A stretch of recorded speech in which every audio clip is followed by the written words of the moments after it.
Si on prend le monde pour un grand échiquier, on sait qu'il y aura forcément un perdant. Mais l'échec est mat. Aujourd'hui, il est nucléaire. Peut-être qu'il faut qu'on change d'approche, non? Sinon on croit le récit des médias français, Poutine il est cliniquement fou, il veut envahir l'Europe, Macron et Biden ont tout fait, absolument tout pour éviter la guerre, et si votre salaire passe dans votre plein d'essence, c'est la faute aux Russes, pas aux spéculateurs. Alors si ce récit vous convient, je sais pas quoi vous dire à part bonne chance. Pour les autres, soyons sérieux 30 minutes. La guerre est à nos portes. Mais est-ce que vous avez entendu parler de ça? Ça, c'est la solution pour que l'Est et l'Ouest non seulement baissent les armes, mais réalisent le développement nécessaire à tout le continent eurasiatique. Si aujourd'hui cette perspective n'est pas discutée dans nos médias, c'est mauvais signe. Ce plan date des années 90. Après la chute de l'URSS, les Occidentaux avaient l'occasion de s'y engager. Et c'est surtout ça que nos dirigeants gardent sous silence. Nos dirigeants n'ont pas préparé la paix. Ils ont préparé la guerre, en faisant du monde un grand échiquier. Oui, Poutine est responsable de la guerre en Ukraine. Mais l'Occident n'est pas innocent. Si vous partez du principe qu'on n'a rien à se reprocher, la paix sera impossible. Dans cette vidéo, je vais repasser le film en arrière pour comprendre les causes de la tragédie, pour en sortir. Et la première cause de la guerre, c'est l'absence de développement mutuel. Si on veut une paix durable, on doit se battre pour un plan de développement de tout le continent eurasiatique. Ceux qui ont fermé les yeux sur la misère économique en Ukraine doivent reconnaître aujourd'hui qu'un vaste plan de reconstruction doit non seulement rebâtir ce qui a été détruit, mais surtout développer le pays à un niveau bien supérieur. La reconstruction de l'Ukraine devra être un exemple de ce que l'on devra faire partout dans le monde. En Afghanistan, en Irak, au Yémen, en Syrie, en Libye, au Mali et dans tant d'autres pays ruinés par la guerre. L'Ukraine doit devenir un pont entre l'Europe et l'Asie, un carrefour économique incontournable, accueillant les projets d'infrastructure du Global Gateway européen, de la nouvelle route de la soie chinoise, du Build Back Better américain et de l'Union eurasiatique sous impulsion russe. C'est ce que l'Institut Schiller et Solidarité et Progrès défendent depuis plus de 40 ans, sous le nom de pont terrestre mondial. Imaginez des entreprises conjointes ukrainiennes, russes, américaines, chinoises, européennes, indiennes et plein d'autres, impliquées dans des centaines de chantiers d'infrastructure et de développement en Ukraine. La construction d'un réseau de trains à grande vitesse, par exemple, un système de santé ultramoderne, une industrie d'équipements, de machines-outils, de robots de production et des laboratoires de recherche de pointe. Bref, la mise sur pied d'une économie moderne et productive au service de la population. Eh bien, je sais que vous n'y croyez pas, car ça paraît totalement utopique, surtout en ce moment. Et pourtant, c'est la seule solution qui vaille pour empêcher une troisième guerre mondiale. Il n'y en a pas d'autre. Alors comment y arriver? Il faut surmonter deux obstacles très concrets. Le premier, évident, c'est qu'on ne peut pas faire ça dans un système financier qui est devenu un casino contrôlé par une oligarchie. Oui, les oligarques, c'est pas seulement à l'Est. C'est tout un réseau mondial de grands financiers, de banquiers centraux et de politiques serviles. Leur système financier est en faillite, et ils n'ont pas d'autre choix que de jouer le choc des grandes puissances. Il faudra donc avant toute chose reprendre le contrôle sur cette oligarchie financière. Le deuxième obstacle, il est psychologique. C'est de croire qu'une coopération entre les États-Unis, la Russie et la Chine est impossible. Aujourd'hui, plus que jamais, cet obstacle est le plus déterminant. Et il va falloir une force de caractère immense pour faire advenir cette coopération. Et la France, si elle se ressaisit, peut jouer un rôle décisif pour faire travailler ces pays ensemble. En fait, elle le doit. Parce que l'alternative, c'est quoi? C'est une guerre thermonucléaire. Alors comment passer de la situation actuelle de guerre, terrible pour les populations, à un avenir de paix durable? L'Institut Schiller a lancé un appel pour répondre à cette question et je vous invite à en prendre connaissance. Le cœur de la solution, c'est de changer de logiciel géopolitique. Ne plus penser en termes d'échiquier, mais introduire le concept de l'avantage d'autrui. L'idée que l'autre a des intérêts légitimes. Comme dans le traité de Westphalie de 1648, qui avait mis fin aux guerres de religion en Europe. Des guerres fratricides, meurtrières, qui appelaient la revanche plutôt que la coopération. Et pourtant, les dirigeants de l'époque ont été plus intelligents que ça. Alors, allons-nous faire mieux aujourd'hui? Surpasser la tentation de la vengeance? Eh bien, cette vidéo est pour ceux qui veulent tenter de se mettre à la place de l'autre. Le 17 décembre 2021, la Russie a présenté aux États-Unis et à l'OTAN deux traités contenant ses exigences en matière de sécurité. Elle a demandé des garanties écrites, juridiquement contraignantes. Il était clair que ces revendications étaient sérieuses et définissaient des lignes rouges précises. Quelles étaient ces exigences? D'abord, Arrêter l'extension de l'OTAN à l'est de l'Europe et en particulier ne jamais faire adhérer l'Ukraine et la Géorgie. Ensuite, interdire le placement de missiles antimissiles aux frontières de la Russie. Enfin, interdire toute coopération militaire entre l'Ukraine et des membres de l'OTAN. Est-ce que vous pensez que ces exigences sont absolument illégitimes? Est-ce que vous pensez que la Russie n'a pas le droit d'exiger quoi que ce soit? Qu'elle doit juste se taire? Si oui, alors je peux rien faire pour vous. Parce que ces revendications sont légitimes. Voilà, que ça vous plaise ou non. La Russie, en tant que puissance nucléaire, a le droit d'exiger des garanties. Comme toute autre puissance nucléaire d'ailleurs. Mais il est évident que si l'Ukraine adhérait à l'OTAN, il n'y aurait aucune garantie que des missiles antimissiles ne soient pas installés aux portes de la Russie. Ou des missiles nucléaires, carrément. En plus de faire peser une menace directe sur Moscou, ça contrecarrerait la dissuasion nucléaire russe, ce qui est pour la Russie l'équivalent d'une menace existentielle. Pas de dissuasion, pas de garantie d'existence. C'est aussi simple. En ne reconnaissant pas ce fait élémentaire, les États-Unis et l'OTAN ont mis la Russie au pied du mur. Et la réponse russe était dès lors inévitable. Pourquoi aurait-elle réagi différemment que les États-Unis en 1962, lorsque des missiles nucléaires avaient été placés à Cuba? Ben voilà, c'est pareil. À l'époque, les dirigeants Kennedy et Khrouchtchev avaient trouvé des compromis. Aujourd'hui, même Zelensky reconnaît que l'entrée de l'Ukraine dans l'OTAN ne va sûrement pas se faire. Fallait-il vraiment en arriver là pour comprendre? Plus fondamentalement, depuis 1991 et la fin de l'Union soviétique, la Russie s'est sentie humiliée par l'Occident. C'est ce qu'elle dit depuis 30 ans. Pourquoi refuser de l'entendre? Il y a sûrement une part de vérité là-dedans, non? C'est pas de la pure propagande poutinienne. Alors pour l'Occident, si. J'en veux pour preuve ces deux articles du Monde et du Figaro qui prétendent que tout ça, c'est dans la tête des Russes. Ça n'a rien à voir avec le réel, c'est une légende urbaine, de la pure paranoïa. Selon les experts de l'Ouest, les Russes ne peuvent pas se plaindre. On a tout fait pour les intégrer à l'économie mondiale. On les a même accueillis au FMI et à la Banque mondiale en 92. On leur a prêté des dizaines de milliards de dollars, rendez-vous compte? Des milliards! Ouais. À quelles conditions? Celle de libéraliser massivement et de privatiser tout ce qui bouge. Résultat, entre 91 et 96, sous le régime de la thérapie de choc ultralibérale, comme on l'appelait, 50% des entreprises d'État ont été privatisées. Le PIB a été quasiment divisé par deux, la production manufacturière a chuté de 50 à 80% selon les secteurs, le chômage a grimpé à 8%, le taux de fécondité a chuté de 1,8 à 1,2 enfants par femme, la population a arrêté brutalement son augmentation, et au cours des 15 années suivantes, elle est passée de 148 millions à 142 millions. La bonne vieille recette du FMI, quoi. L'économie russe s'est retrouvée du jour au lendemain au rang des pays du tiers-monde. Alors au passage, il est arrivé la même chose à l'Ukraine à cette même période. C'est ce qu'a expliqué en 2013 Natalia Vitrenko, la présidente du Parti socialiste progressiste d'Ukraine, dont le parti est actuellement interdit par le gouvernement ukrainien. Pourtant, à la chute du mur de Berlin, nos amis de l'Institut Schiller, encore eux, proposaient un grand plan de développement Est-Ouest appelé le triangle productif, pour concentrer les efforts économiques sur l'infrastructure et l'industrie et rapprocher les niveaux de vie occidentaux et russes. Ce plan a été rejeté par les élites occidentales, George Bush père, Margaret Thatcher et François Mitterrand. Et en Europe, on s'est pris le traité de Maastricht.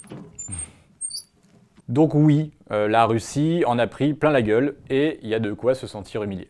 Puis ce fut le tour de l'expansion à l'est de l'OTAN. Alors, là encore, l'Occident estime que c'est dans la tête des Russes, comme ici Bruno Tertrais dans cet article sur un site officiel du gouvernement français. Les Russes estiment qu'on leur a fait une promesse de ne pas étendre l'OTAN à l'est.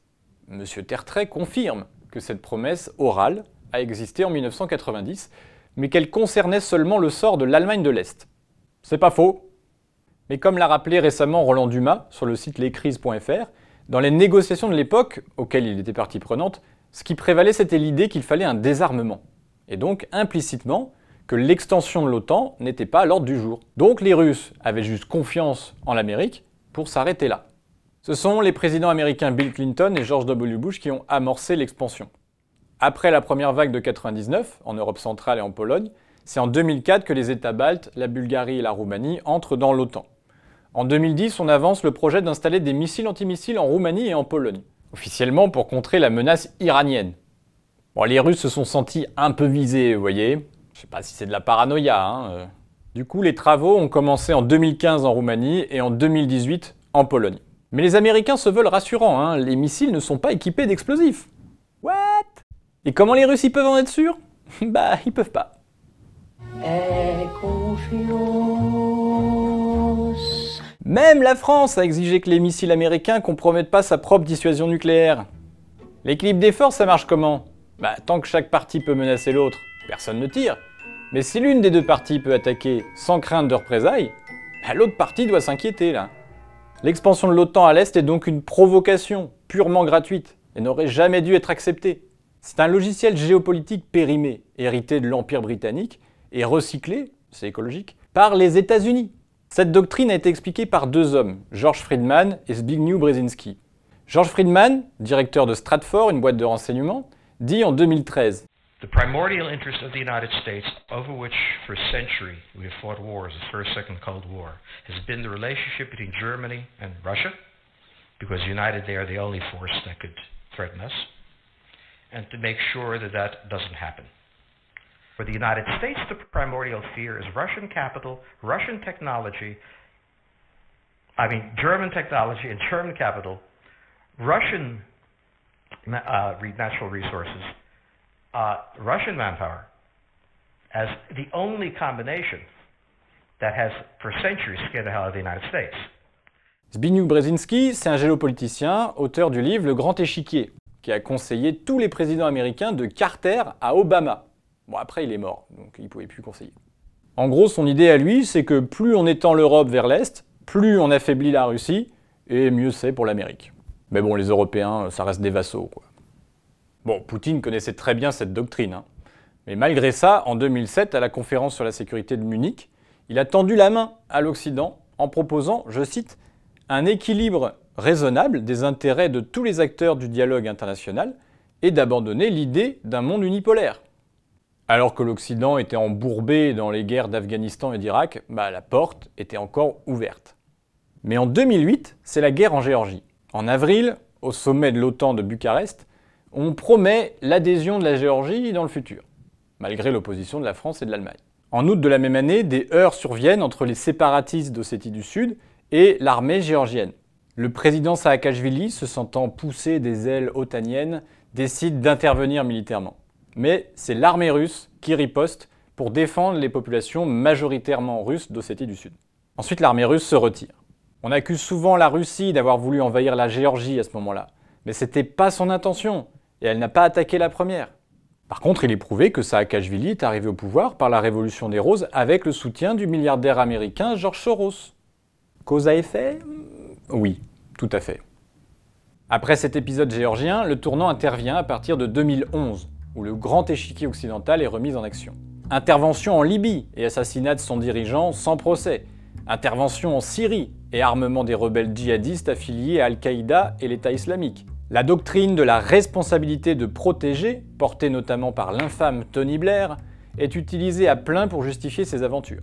Notre ami Lyndon LaRouche prévient alors que l'objectif des Occidentaux n'est évidemment pas la démocratie, mais de proche en proche, la confrontation avec la Russie et la Chine. Et sa prédiction ne tarde pas à se concrétiser, car commence alors la crise ukrainienne. C'est le début de cette crise qui est important, parce que c'est là qu'on a vraiment foiré. Vraiment.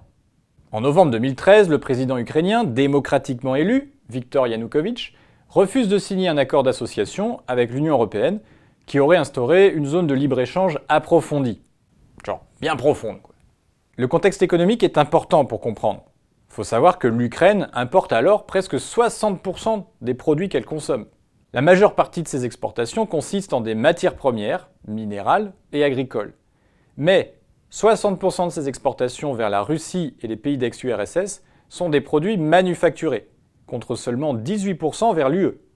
Donc objectivement, l'Ukraine n'avait pas intérêt à cette zone de libre-échange avec l'Europe, puisqu'elle aurait été submergée de produits manufacturés et serait devenue une simple pourvoyeuse de matières premières pas chères. Sa relation économique avec la Russie était relativement plus équilibrée. Cet accord n'aurait même pas été avantageux pour nous, Européens, puisque nos agriculteurs auraient été mis en concurrence avec des cartels agroalimentaires qui utilisent une main-d'œuvre pas chère. Il y avait donc des raisons légitimes de ne pas le signer. Et Yanukovych a d'ailleurs simplement suspendu les négociations en attendant d'y voir plus clair. En fait, il y aurait eu matière à proposer un accord tripartite entre l'UE, l'Ukraine et la Russie comme l'a d'ailleurs proposé l'économiste russe Sergei Glaziev en janvier 2014, quand il était encore conseiller de Vladimir Poutine pour l'intégration économique régionale. Donc voilà, une coopération plutôt qu'un affrontement stérile. Eh bien non, l'UE a refusé cette proposition. Et par son insistance et sa diabolisation de la Russie, elle a fait comprendre à l'Ukraine, tout en subtilité, qu'elle devait choisir. C'est eux ou nous. Et bien ça, c'est absolument dégueulasse. Parce que faire ça à un pays qui a une double culture, ça se fait pas. Pour moi, cette intransigeance européenne, c'est le péché originel de la crise ukrainienne. Et la marque de l'hypocrisie occidentale vis-à-vis de la Russie et de l'Ukraine par la même occasion. Ce n'est pas un drame de rejeter un accord de libre-échange, ok ? L'Europe a bien gelé les négociations sur le TAFTA américain. On n'a pas changé le régime européen. Le président démocratiquement élu d'un pays souverain a le droit de refuser un traité. Alors vu ce qui s'est passé après, il faut bien avouer que les motivations occidentales étaient différentes de celles affichées. Si l'on regarde les choses en face, les États-Unis et l'Union européenne ont fomenté un coup d'État en Ukraine pour mettre en place un gouvernement fantoche qui leur soit favorable. En fait, c'est l'Occident qui a annexé l'Ukraine. Nous avions tout raconté en 2014 dans une vidéo et je vous conseille vivement de la regarder. Alors, je vais simplement résumer les points importants. D'abord, pour bien saisir le contexte, je vais rappeler les résultats de l'élection présidentielle ukrainienne de 2010. Voilà la carte des votes pour Yanukovych en bleu et son adversaire Tymoshenko en rose. Non, ce n'est pas une carte de l'avancée de l'armée russe en Ukraine. C'est juste le signe saillant d'une division politique profonde entre l'Est et l'Ouest du pays. Ainsi, vous pourrez mieux comprendre la méfiance des régions de l'Est vis-à-vis de ce qui s'est passé à Kiev pendant les manifestations de l'Euro-Maïdan. Ces manifestations sur le Maïdan, elles étaient d'abord pacifiques, mais elles ont dégénéré très rapidement, notamment sous l'impulsion de groupes paramilitaires radicaux, un certain nombre clairement néo-nazis, et surtout anti-russes jusqu'au bout des croix gammées. Là, je parle de Pravi Sector, du bataillon Azov, et de tous leurs copains, dirigés par Dmytro Yarosh, qui est l'actuel bras droit du commandant de l'armée ukrainienne, et Andrei Paroubi, qui était l'ancien président du Parlement ukrainien. Alors lui, il avait créé le parti social-nationaliste. Vous voyez, c'est pas nazi, c'est Zina. C'est en verlan, pour les jeunes. L'Union européenne et les États-Unis soutiennent ouvertement l'opposition à Yanukovych, sans dénoncer les violences, comme des somnambules. La sous-secrétaire d'État américaine Victoria Nuland apporte des petits pains aux manifestants. Elle qui a reconnu que le département d'État américain avait fourni 5 milliards de dollars en 20 ans aux mouvements pro-occidentaux en Ukraine, notamment via le très officiel National Endowment for Democracy. We've invested over $5 billion to assist Ukraine in these and other goals that will ensure a secure and prosperous and democratic Ukraine. Allez, les petits pains, c'est cadeau de la maison. Et lors d'une conversation téléphonique fuitée avec l'ambassadeur américain à Kiev, on l'entend sélectionner elle-même le futur gouvernement ukrainien et, cerise sur le gâteau, se fendre d'un petit « fuck the EU » qui fait bien plaisir. I think Yats is the guy who's got the economic experience, the governing experience. He's the guy, what he needs is Cleach and Tony Book on the outside. He needs to be talking to them 4 times a week, So that would be great, I think, to help glue this thing and have the UN help glue it. And, fuck the EU. L'Europe aurait pu saisir l'occasion de ce manque de respect pour s'opposer au plan américain. Mais elle ne l'a pas fait. Encore la tragédie. Sur la place Maïdan, la situation dégénère encore. Une troisième force entre en jeu. Des snipers qui tirent à la fois sur les manifestants et les policiers, et font 100 morts. Les tirs venaient clairement de l'hôtel Ukraina, contrôlé par les néo-nazis, mais le rapport d'enquête a conclu qu'il n'y avait pas de sniper. Voilà, comme ça au moins c'est clair. Après ça, une chasse à l'homme est lancée contre le président, accusé d'avoir tiré. Puis les milices armées et violentes assiègent le Parlement. Yanukovych fuit pour sauver sa peau. Pendant ce temps, l'Est du pays assiste médusé à l'éviction par les armes de son président démocratiquement élu. Alors, que voulez-vous qu'il arriva ? Naturellement, les Ukrainiens de l'Est se sont révoltés contre ce coup d'État. D'abord pacifiquement, manifestant contre la prise de pouvoir des nationalistes. Mais ce qui va mettre le feu aux poudres, c'est l'abolition par les nouveaux députés issus du Maïdan de la loi de 2012 sur le statut officiel de la langue russe. Dès cet instant, les populations russophones se sont senties menacées culturellement et ethniquement. Et les violences ont commencé. Les milices paramilitaires ultranationalistes et néo-nazis ont commencé à mater la révolte, jusqu'au dérapage à Odessa, où l'incendie de la maison des syndicats par les nationalistes tua 50 manifestants communistes. C'est ce moment décisif qui fit prendre les armes aux séparatistes du Donbass, et poussa la Crimée à demander son indépendance, puis son rattachement à la Russie. La guerre dans le Donbass a fait 13 000 morts. dont 3000 civils selon l'ONU. Le reste de l'histoire n'est qu'une conséquence de ce coup d'État initial fomenté par l'Occident contre un président démocratiquement élu, avec une arrière-pensée géopolitique contre la Russie. Tant que l'on ne reconnaîtra pas cela, on ne mettra pas fin à la guerre en Ukraine. J'insiste, tant qu'on ne reconnaîtra pas ce coup d'État, on ne terminera pas la guerre. Tu crois que j'étais assez clair là ? Ouais, je crois. Les accords de Minsk auraient été une bonne opportunité d'éviter la guerre. Mais l'Europe ayant accepté l'idée que le peuple ukrainien avait fait sa révolution, elle ne pouvait que mener l'Ukraine et la Russie vers la confrontation. Si c'était vraiment le peuple ukrainien derrière tout ça, pourquoi aurait-il nommé comme ministre des Finances Nathalie Jaresko, une Américaine ayant travaillé au département d'État US, qui a obtenu sa naturalisation ukrainienne sur ordre spécial de Poroshenko en décembre 2014 ? Ingérence grossière ? Bah oui. Mais comme on dit, plus c'est gros. On doit se rendre compte des intentions de l'oligarchie occidentale. Il y a 6 mois, à l'été 2021, l'OTAN a publié sa doctrine pour les 10 prochaines années. OTAN 2030. 3 objectifs ont été définis. 1. Mettre fin à la règle actuelle de l'unanimité, ce qui permettrait une intervention militaire sans droit de veto de ses membres. 2. Intégrer encore plus l'Union européenne et l'OTAN. 2 articles du traité européen précisent déjà que les deux sont liés, et 21 des 27 membres de l'UE font partie de l'OTAN. Le projet, c'est d'avoir une liaison directe OTAN-UE sans passer par les États membres. Une alliance militaire supranationale, en gros. 3e objectif, s'étendre. Encore. Avec comme candidats en vue, autour de la Russie, la Suède, la Finlande, l'Ukraine, la Géorgie, la Bosnie, la Tunisie, la Jordanie, et des partenariats avec l'Union africaine et le G5 Sahel. Côté Chine, développer les relations avec l'Australie, le Japon, la Nouvelle-Zélande, la Corée du Sud et l'Inde. Tout ça en posant clairement que l'OTAN fait face à 2 rivaux systémiques, la Chine et la Russie, avec lesquels on ne pourrait pas avoir de relations normales. L'Europe ferait bien de sortir de ce traquenard. Bon, qu'est-ce qu'on doit retenir de tout ça finalement ? Déjà que la Russie n'est pas parano. L'Occident a bien une responsabilité dans cette guerre, celle d'avoir joué la provocation quand il fallait jouer la coopération. Si l'on reconnaissait que l'Occident a participé à un coup d'État avec l'aide des nationalistes néo-nazis, ce serait très bien. Ensuite, il faudrait reconnaître que l'Ukraine n'a rien à faire dans l'OTAN. Jamais. Et signer un papier là-dessus. Ça, ce serait très bien.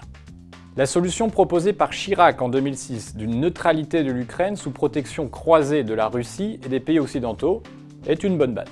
Pour le reste, c'est aux négociateurs et au peuple de décider. En tout cas, on doit reconnaître que la Russie a des intérêts légitimes. L'Ukraine aussi a des intérêts légitimes. L'Europe, les États-Unis, la Chine, tout le monde en fait. Et il est parfaitement possible de les faire coexister dans un plan de développement à l'échelle eurasiatique. La tragédie de cette guerre, c'est de ne pas reconnaître la cause qui l'engendre. Une oligarchie financière dont le système est en faillite et qui n'a d'autre choix que de mettre les fourmis noires contre les fourmis rouges. Le peuple ukrainien est sacrifié aujourd'hui par cette oligarchie, pour une stratégie de confrontation encore plus radicale envers la Russie et la Chine. Pourquoi croyez-vous que les mêmes personnes qui ont menti sur l'Ukraine sont en train de dire que la Chine pourrait attaquer Taïwan ? On doit se rendre compte que tout ceci n'est qu'une mauvaise partie d'échec. Alors, laissons tomber les règles. Et faisons comme il y a 370 ans. Tentons l'avantage d'autrui. Nous avons un pont terrestre mondial à bâtir dans l'intérêt de toutes les populations de cette planète. Et nous allons avoir besoin de toutes les compétences, de toute la passion que ces différents pays pourront amener. Faire son autocritique est un préalable avant de s'attaquer aux problèmes des autres. Reconnaître ses torts est la première étape vers le pardon des offenses et une véritable harmonie. La deuxième étape est une promesse de résolution des problèmes avec un plan détaillé. Et la troisième étape, ce sont des actes concrets. Alors, serons-nous capables de prendre ce chemin avant qu'il ne soit trop tard ?